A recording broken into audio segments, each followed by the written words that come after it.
Hey guys, Sub-Zero here. I have an insane deck profile for you guys today, but before I get to that, I want to show you what the deck is capable of, so that's why I've prepared a few clips of me popping off with the deck on my stream. By the way, twitch.tv/Sub-Zero. Without further ado, let's get to the clips. They're just dead.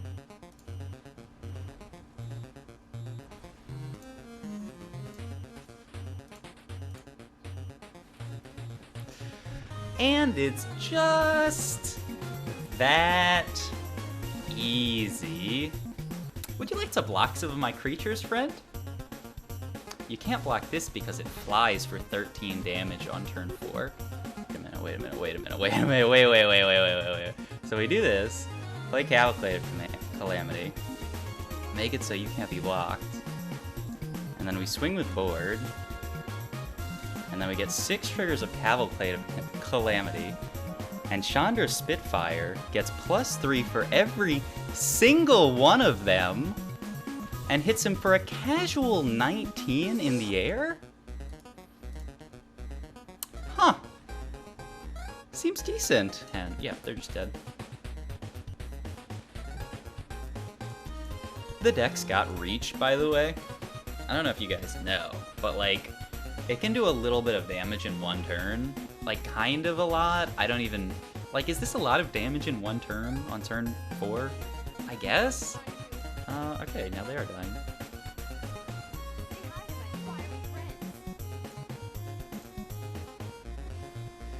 I'd like to keep the new one.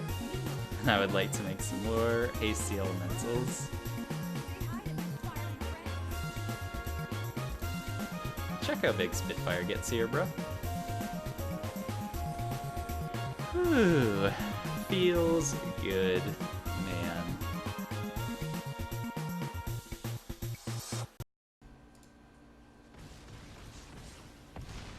What's up, YouTube? Sub-Zero here with a deck profile on Magic Arena. My first time trying one of these out, and also my first time doing some YouTube exclusive content in a super long time, and my first time doing Magic content for YouTube. So for this video, I wanted to go over this absolutely insane deck that I've been playing in High Mythic on Magic Arena, and it's also a budget deck that pretty much anyone can build. So first of all, proof of Mythic. I'm rank 120 Mythic. I was rank 77 Mythic like 3 days ago, playing just this deck, and I decayed in like 3 days to 120. But this is proof of how high you can get with this deck. This deck is absolutely top tier, and definitely a deck that you can play, you know, from bronze all the way to high Mythic. So there's that. Now here's the deck. Now, the other incredible selling point of the deck is that it's super budget friendly. This deck is running in the main deck. You have 4 rares here, and you have 4 rares here. It's running 8 rares in the main deck, 0 mythics, and in the sideboard, it's also running 2 more rares. That is 10 rares across the entire deck, most of which, if you've already played like a mono red deck, you've probably already crafted some Frenzies or Legion Warboss. All you're probably going to have to craft is Chandra. And if you've not crafted anything yet, all it takes is 10 rare wildcards and then some uncommons and commons, and that's it. 0 mythics. So it's super budget friendly. It's super competitive. Why isn't everyone playing this deck? I don't know, because they think it's janky. A lot of people say, you know, I don't know about this deck. It's just like a meme kill. Like it can win a few games here and there, but it definitely can't win games consistently. Well, I mean, my rank is proof against that. It can win games against every deck. It can consistently win games. The combo kill is not the only way to win with the deck. It can just win by aggroing people out, because there are a lot of decks that are not fast enough to respond to this amount of damage. It's really strong versus decks like Nexus of Fate and Bant Ramp, as long as you can get there before Bant ramps or before they Nexus, but it's very frequently that you can do that. And so without further ado, I would just like to give you a rundown of the deck, how it works, all the nuts and bolts, so that you guys can see how it all fits together. You've already seen, prior to this video, some clips of the deck popping off, so I'm just going to go over first that main synergy that allows for those incredible pop-offs, those 15 damage in a turn, 20 damage in a turn, and that can be as early as turn 4. So it's Cavalcade of Calamity, which is 1 red for enchantment, and it essentially says whenever one of your creatures attacks that has 1 power or less, ping your opponent for 1. And then that synergizes with Chandra Spitfire, which is 2 and a red for a 1/3 flyer. When an opponent is dealt non-combat damage, Chandra Spitfire gets +3/+0 until end of turn. So, if you just have this enchantment out and you just play Chandra Spitfire and attack with it, Chandra Spitfire will ping your opponent for 1 because it has 1 power, and then it'll get +3/+0 and hit your opponent for 4. So that's 5 damage off just a 3-drop and enchantment. That's actually a lot of damage that is going to be happening every turn. It's a flying creature, so it has evasion. But that alone, if it only swung for 5, that definitely wouldn't make the deck. What's incredible with this deck is the synergy that this has with Cavalcade in that it stacks. So say on turn 1 you played a Scorch Spitter, and then on turn 2 you play Cavalcade of Calamity, and then turn 3 you play Chandra Spitfire. Scorch Spitter is a 1-mana 1/1. Whenever it attacks, it deals 1 damage to the player planeswalker that it's attacking. Therefore, when you swing on turn 4, because you have to wait, Chandra Spitfire will be sick. Say you play absolutely nothing. You swing on turn 4 Chandra Spitfire and Scorch Spitter with a Cavalcade up. You get 3 pings. You get 2 off the Spitfire and Scorch Spitter just attacking with Cavalcade, and then you get 1 extra because Scorch Spitter actually pings them. That means that Chandra Spitfire is getting +9/+0 and hitting for 10 damage. Scorch Spitter's hitting for 1, and then they're both pinging for 2. That is 13 damage. And that's if you didn't play anything else. If you curve out into a Scampering Scorcher or a Chandra, it can easily be 20 damage on turn 4. So that's how the deck works. That's how the deck most often, I wouldn't even say most often, honestly. That's the flashiest win with the deck. But the much more frequent win with the deck is I'm going to swing at you with my 10 1-drops with Cavalcade of Calamity, get you super low, finish you off with some burn, or just finish you off with a burn from Cavalcade of Calamity because it's really tough to stop this. Yeah, you can block these guys, but the damage is still coming through with Cavalcade. So that's how the deck usually wins. Now let's just go down a rundown of every single card in the deck so you guys can understand its place, why it's in here. Oh, and before I do that, I just wanted to, I don't want to forget this at all. This deck was created by Bloody. You can follow her at Bloody on Twitter, Bloody on Twitch. She created this deck and posted it to Twitter, and that's the only reason why I'm doing a deck profile for it, because I had no clue. This deck was not on my radar at all, and then I saw her post the deck on Twitter, and I said, that looks hella fun, and I tried it, and I was like, wait, this deck isn't just hella fun, this deck is also incredibly strong. So huge props to Bloody for that. Definitely show her some love for this, because this is a masterpiece of a deck. Okay, so let's go into it. First, we start off with our suite of 1-drops. We have 10 1-drops for Fanatical Firebrand, which is a hasty 1/1, and you can tap it and sack it to deal 1 damage to any target. What's really nice about this is that it can also proc Chandra Spitfire, the +3/+0. So if you don't have a Cavalcade, but you do have a Firebrand and a Spitfire, you can ping them in the face for 1 with Firebrand, and then Spitfire becomes a 4/3. So you can swing in with that. You usually find that like last bit of lethal with this. It can also hit creatures, of course, so you can make some combat math funky. If you have, say, a Legion Warboss, and they have something with 2 toughness that's trying to chump block all the 1/1s that it creates, you can use Firebrand to ping off their 2 toughness creature after they block the 1/1. So that's a big point. Next we have Scorch Spitter, which is definitely part of the suite, an incredibly strong 1-drop. It's a 1/1. When it attacks, it deals 1 damage to the player planeswalker it's attacking. So, as we've discussed before, that activates Chandra Spitfire. It's nuts. It also activates Light Up the Stage. It's just incredibly strong. The only thing that feels bad is it doesn't have haste, it doesn't have evasion. So it's just kind of sitting there. It can definitely fall prey to stuff like Chain Whirler or just removal in general. But it's a very aggressive 1-drop, and there are very many games where you play this on 1, play Cavalcade on 2, and then your 1-drop is swinging for 3 damage a turn. That is a lot of damage against any deck. And then lastly, we have 2 copies of Tin Street Dodger. It's kind of like Fanatical Firebrand in that when you play it, it's a 1/1 with haste. But you can also pay red so that it can't be blocked this turn except by creatures with Defender. And I mean, there are no creatures with Defender in Standard right now, not that I can think of at all. So that's like definitely not a factor.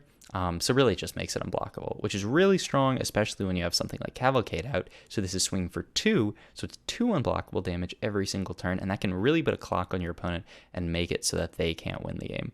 And then lastly, in our 1-drop slot, we have Shock. Instant, deals 2 damage to any target. It's great. Synergizes well with a lot of the deck, as we'll get into a little bit more, but the main things, it can activate Light Up the Stage, and Chandra can buy it back. And if you don't know what Chandra does, I'll get to her in a second, just trying to give some top-level understanding of the deck. So next we have Cavalcade. We really went over this. It synergizes with everything in the deck. I mean, look, we have 10 1-drops that trigger it. We have 8, actually really 12 3-drops, and then 2 4-drops that also trigger it. So that is, what was that, 24? 24 cards in the deck that trigger Cavalcade of Calamity? That's, I mean, like, you could not have more if you tried. You would have to cut out the instants and sorceries, which would not be good. So this card has incredible synergy with the deck and allows you to aggro people out really well. And then next we have Lightning Strike, just super standard mono red card, 1 red, Lightning Strike deals 3 damage to any target. Hit face, hit creature, kill everything in sight with this, clear out your opponent's blockers so your 1/1s can keep getting in, do that last bit of damage, activate Light Up the Stage. It's just very versatile. Next is Chandra Spitfire, which we've talked about already. Super powerful with the deck and synergizes with so many different things. Another thing to note is that Shock, Lightning Strike, this is non-combat damage. So if you really need to get that last bit of damage in, say they're at 6 life, you shock their face and then swing in with Chandra Spitfire for 4, they're dead.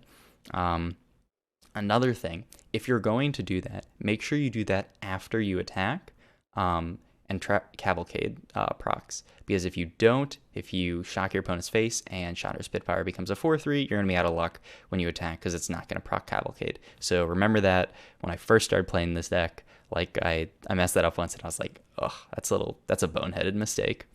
Next we have Legion Warboss. So this is 1 red for a 2/2 with Mentor, which means that if it attacks, you can put a +1/+1 counter on another attacking creature with less power. And at the beginning of combat on your turn, you make a 1/1 red goblin creature. That token gets haste until end of turn, and it must attack this combat.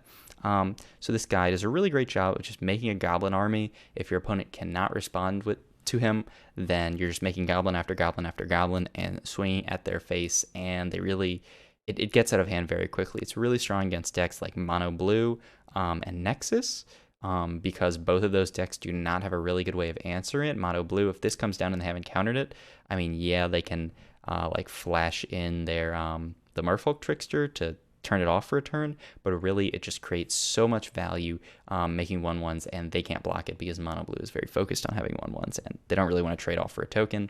And then Nexus, it really just doesn't have a lot of ways to interact with the board, but you can go wide with Warboss, make token after token after token, and it starts snowballing because you can start mentoring your tokens.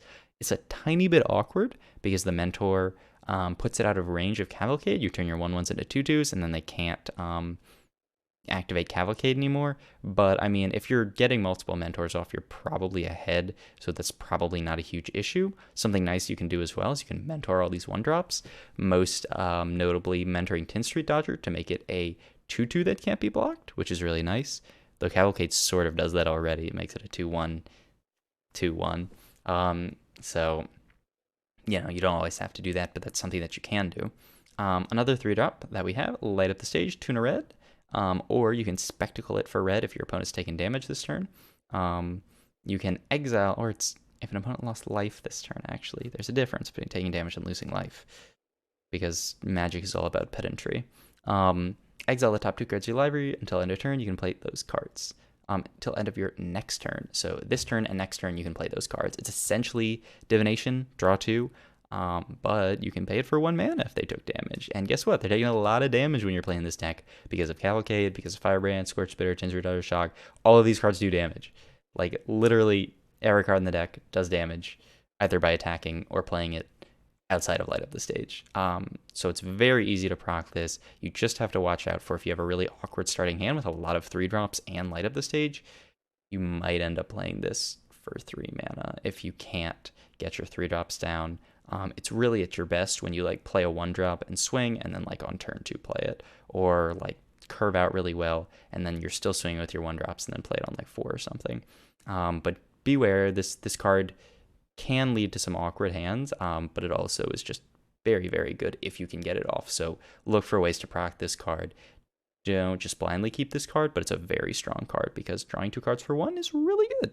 And then lastly in our 3-drop slot, we have Chandra, Acolyte of Flame, new Planeswalker from M20. 1 red for a 4 loyalty Planeswalker. Her first 0 ability, super weird, is put a loyalty counter on each red Planeswalker you control. This is the only one in the deck, so her first 0 is really just a +1 that does nothing.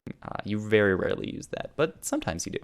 Her second 0 is you make 2/2 hasty red elemental creature tokens, but they get sacked at the end of the turn. So what's really nice is those proc Cavalcade. Woo! We did it! We made 2 1/1s and swung in with them and did 4 damage. That's a lot! What's really nice about this is that they're sort of resistant to board wipes.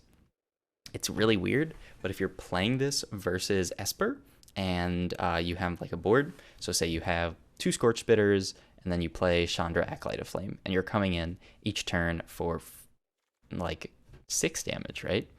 Because these are each 2, and then 2 off Chandra. Your opponent says, okay, well, I guess I have to Kaya's Wrath to get rid of this board, but all they're wrathing is the 2 Scorch Bitters. You have Chandra who's making these 2/2s every turn. They die at the end of the turn. Your opponent can't get rid of them. It doesn't develop a board, but it gets damage in, which is really important, and it's a lot of damage with Cavalcade, a lot of damage proccing Chandra Spitfire with Cavalcade, so it's very strong. And then her last ability, which is also incredibly good, -2, you may cast target instant or sorcery card with converted mana cost 3 or less from your graveyard. If the card be put in your graveyard this turn, exile it instead. So that means you can cast any of these instant or sorceries, Shock, Lightning Strike, or Light Up the Stage from your grave. So what's really nice about this is it helps you in those aggro matchups where you're playing against a mono red deck and you want to clear every creature they play and then just stabilize. Chandra can really help you do that, because you can Lightning Strike their Chain Whirler, and then next turn they say, okay, I'm going to play another Chain Whirler. You say, okay, well, Chandra is going to flash back that Lightning Strike and kill that Chain Whirler, and now you're up an advantage because you got to keep the Chandra, but you also got to play the Lightning Strike from grave. So you get 2 uses of that if you don't plus her at all, which is usually more than enough to get very ahead on board. You can just use a minus to put her down to 2 and then start coming in. She has no way of protecting herself other than this minus ability, but that's usually not too much of an issue because this deck's so aggressive that often your opponent's going to be on the back foot. Lastly, you do have to remember this minus ability. You still have to pay the mana cost. So don't say, oh, okay, I can just play her for 3. On turn 3, minus her, pick up Lightning Stage and hit their dude. Not how it works. You're going to minus her and they're going to be like, you want to play Lightning Strike? Sure, pay the mana. And you're going to be like, shoot. So definitely remember that you have to pay the mana cost, and very notably, Light Up the Stage, you cannot pay the spectacle cost, so this is always going to be a divination. Pay 3 mana, draw 2. That's still very good, especially if you're getting it for free for 0 cards from the grave with Chandra, but definitely keep that in mind because this card is worse if you're playing it for 3. It's still very strong, and if you need to draw cards and you have this in your grave, I mean, it's a match made in heaven, honestly. The only thing that'd be better is if you could actually pay spectacle cost. The last card in the main deck is 2 Scampering Scorcher. It is a 1/1 elemental for 3 and a red. When Scampering Scorcher enters the battlefield, create 2 1/1 red elemental tokens. Elementals you control gain haste until end of turn. So it's 3 1/1 hasty elementals. You know why the card's in the deck. You've been looking at the cards in the deck so far. It triggers Cavalcade of Calamity 3 times. You have Chandra Spitfire and this, and you attack with it. Chandra Spitfire gets +12, +0. That's nuts. You only play 2 because it's a very low curve. You're only playing 20 mountains as well. So definitely don't want to overload on 4-drops, but it's very strong. It can help close out games. It's 6 damage with Cavalcade of Calamity. If the 3 1/1s get in. So that's really nice for when you get to late game. And if you're in like a top decking scenario, you top deck this and come in for 6, they're just like, damn, he got me. And lastly, it does give your elementals haste, which includes Chandra Spitfire and Scorch Spitter. Now it's very rare that you're going to have both of these in hand with 7 mana up, even though it is the dream to haste this Spitfire out and just kill them out of nowhere. But the Scorch Spitter and this, it's very reasonable, honestly, to have 5 mana up Scorch Spitter and Scampering Scorcher. So you play the Scorch Spitter first, always remember to play it first, and then play the Scampering Scorcher, and your elementals get haste. So that's really nice. So remember that little interaction. It doesn't come up often, but it will come up, and it can definitely matter in games where you really need to close out quickly. So that's the main deck. It's either perfect or close to perfect. There are a few things that maybe should be changed. I don't even know what you would change, though. I've tried changing things and it has not worked out well for me. You'll see in some of the videos on my channel, I'm playing a different variant of this deck that like tries to run Runaway Steamkin, which makes a little bit of sense. You know, it's an elemental and it starts out at 1 power, but then you start playing cards and it gets higher, and it just didn't work for me. So that's that. But I think that this main deck is incredible. So we're just going to move on to the sideboard now to tell you about these cards that we're playing, when you want to bring them in, what you want to do with them. So the first one, 4 copies of Fry. 1 red, instant. This spell can't be countered. Deals 5 damage to target creature, planeswalker that's white or blue. Pretty straightforward when you bring this in. Bring it in against decks that are white or blue, especially decks that care about counter spells like mono blue. It's very good versus Esper. It can kill off a big Teferi if they play him and plus him because he goes up to 5. That's definitely nice. You can bring it in versus Feather because it kills off Feather and the Legionnaire. And I mean, like any other white creature that they're playing. Like I've seen some decks play Tomic. What it doesn't kill is their Dreadhorde Arcanist. I think that's what it's called. The 1 red for the 1/3 that brings back spells from their grave. Doesn't kill that, so watch out for that. If you're playing against a monocolored or a multicolored deck, they might have some things that this misses, so think about that. But definitely bringing in against all those decks. Very relevant that it's instant versus Feather, and just very relevant that it can't be countered versus decks like mono blue. Do remember though that just because it can't be countered doesn't mean it's always going to hit. They can give their creature protection, they can give their creature hexproof, so Dive Down beats this, God's Willing beats this, so don't misread protection, or don't misread can't be countered as this will always deal damage, because it doesn't, but it's still very strong. Next, 4 copies of Lava Coil. So this is great versus any graveyard-based deck. They're not very prominent right now, but, you know, may see the rise again. So decks like Sultai Dreadhorde, if they're playing their Wild Growth Walkers, you definitely want to Lava Coil them and kill them easily. And also versus decks like Mono Red, where you just want a little bit more removal, that last little push with these Lava Coils to kill off things like Chain Whirlers, and then especially versus Gruul, because Gruul plays the Gruul Spellbreaker that can come out as a 4/4, and you just do not have a way to answer a 4/4 in the main deck here. And that's what Lava Coil is for answering those 4/4s, or just creatures with 4 toughness in general. So that's when you want to bring that in. Fight with Fire, 2 in a red to deal 5 damage to target creature.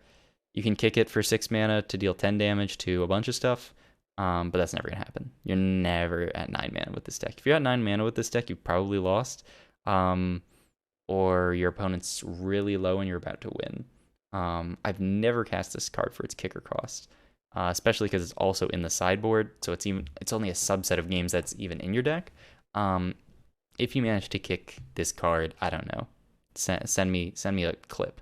I would be very surprised. But on its face, 2 in a red to deal 5 damage, exactly what you need to deal with threats like Lyra Dawnbringer and Ripjaw Raptor. Those 5 toughness creatures are what you want this versus. It only hits creatures, doesn't hit planeswalkers, but it does hit the stuff that Fry doesn't, in that Fry only hits white or blue creatures or planeswalkers. So Fry can hit those Lyras, but Fight with Fire is what you need, especially if they're playing Lyras, because it can kill more of them. And then also against Ripjaw Raptor, because that card is so annoying for us to deal with, because you're swinging with so many little 1/1s. Ripjaw Raptor eats them every single time. It eats the 1/1s off Legion Warboss, so Ripjaw Raptor, you don't know what that card is, you'll hate it if you're playing this deck. But that's what Fight with Fire is for. Then we have 3 Tibalt Rakish.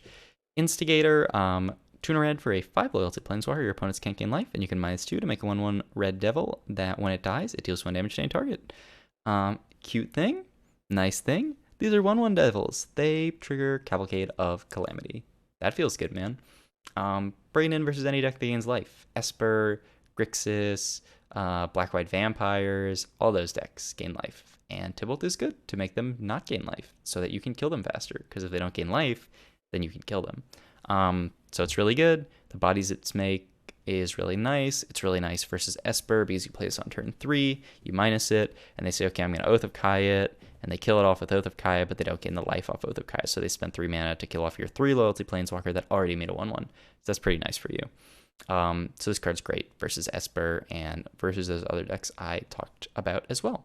Then lastly, 2 copies of Experimental Frenzy, a staple of mono red traditionally, at least since it's come out, and also good in this deck. So it's 3 in a red.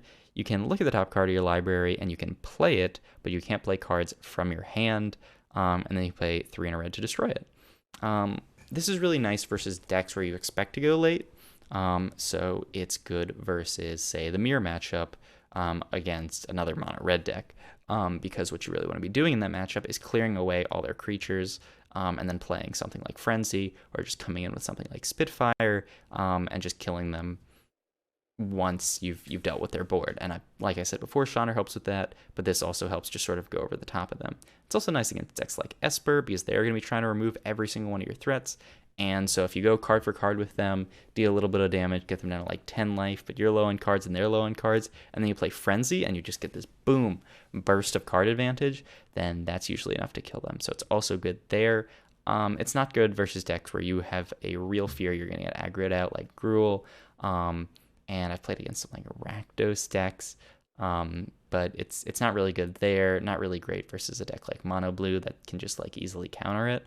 If you could always resolve this, you might play it there, but Mono Blue also has the possibility of aggroing you out, so not too great there. But definitely those decks where you expect it to go late, where you're trading card for card for card. So that's the long and short of it. That is the deck. If you guys want to see this deck in action, check out my YouTube channel. I have a video that I posted before this of me playing against the rank 8 player on Magic Arena playing this deck. It's a slightly different version of the deck. You're going to see a Steamkin and be like, what the hell are you doing? And it was me experimenting with changing some stuff, which was stupid. I mean, it's good to experiment, but the experimentation didn't work out, so writing it off as a failure. And just check my channel in the coming days, because I'm going to have more videos posted from my stream of me playing this deck. And speaking of my stream, if you want to see this deck in action live, ask me questions about it while I'm playing it, twitch.tv/SubZeroArc. It is right down below in the description. Go there and click the follow button. It helps me out a lot. And while you're at it, click subscribe here. But that's the long and short of it, guys. Thank you guys for watching. Definitely big props to Bloody for coming up with this deck. Go check her out on Twitter @Bloody, or on Twitch @Bloody, or twitch.tv/Bloody. I'll put that in the description as well. But yeah, thank you guys for watching, and happy grinding with this deck. It is sweet.